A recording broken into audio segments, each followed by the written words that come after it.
Hello, everybody. This is Delbert Earl talking about the book Blood Heir by Emily Wen Zhao. It's her first book, and I just butchered her name. So if she happens to watch this, which highly doubt it, I'm sorry. But yeah, it's Blood Heir. It's her first published novel. But there was a bit of a controversy about the book.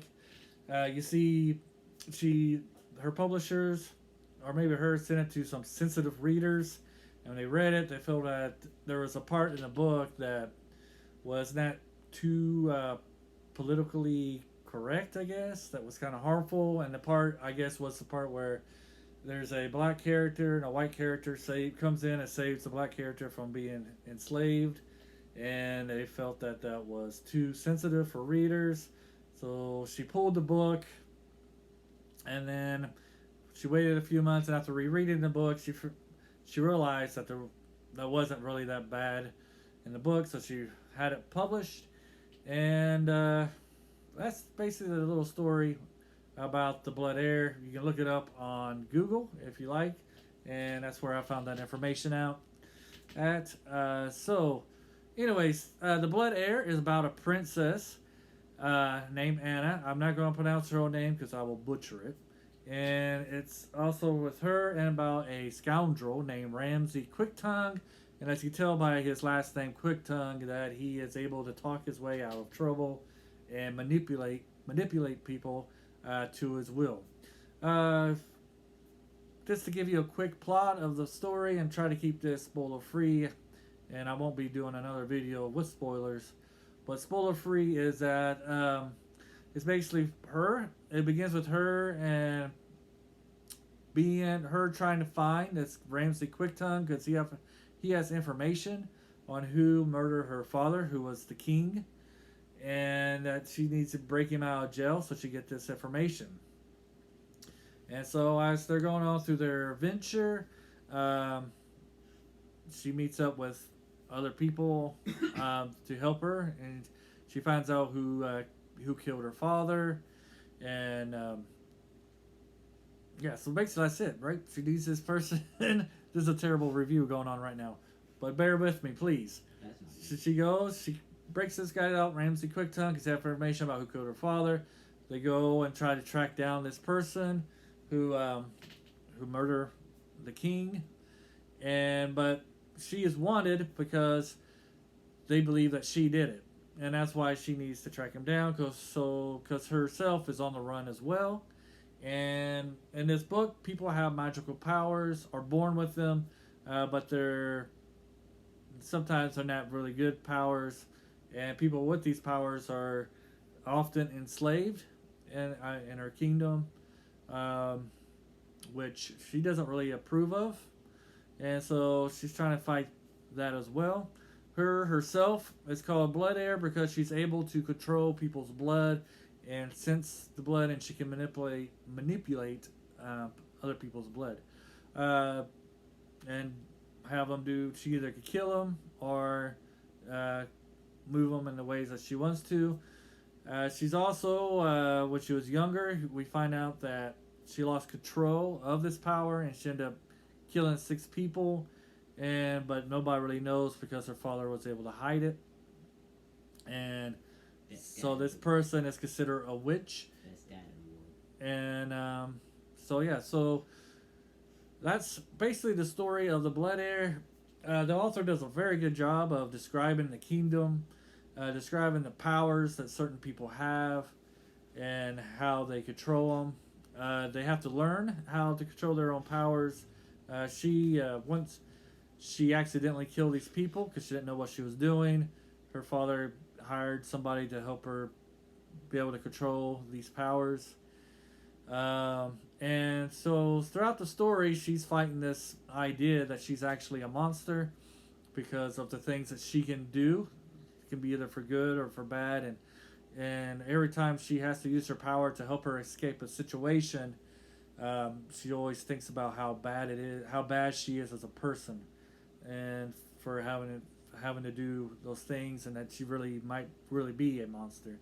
So she's trying to fight that aspect. She's also trying to fight the. She's also going against people who would enslave her and other people with their powers. And so that's another part of the story is kind of like slavery, you know, the evils of it, and how to get and how to deal with those, and how she's going to deal with those outcomes. Uh, Ransom Quick Tongue, he's like I said, he's a scrounger. He was part of a crime boss thing. He was like an underling of a crime boss. He was responsible for some things, and he was betrayed. So she looks upon him as being very bad because he's always trying to get one up on people and use people.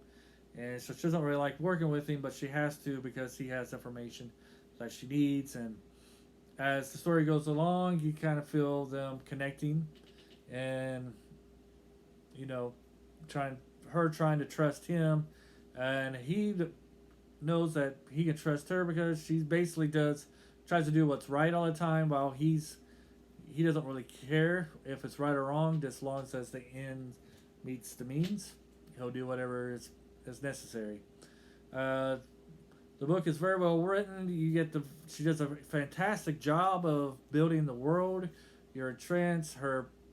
Their magical system is very realistic. It very well explained. You would think that it could actually exist in a world, and how she describes it and how people use it. I think that's one of the strengths of the book. Yeah, so I really recommend. One of the parts I don't like about the book is there's a couple things.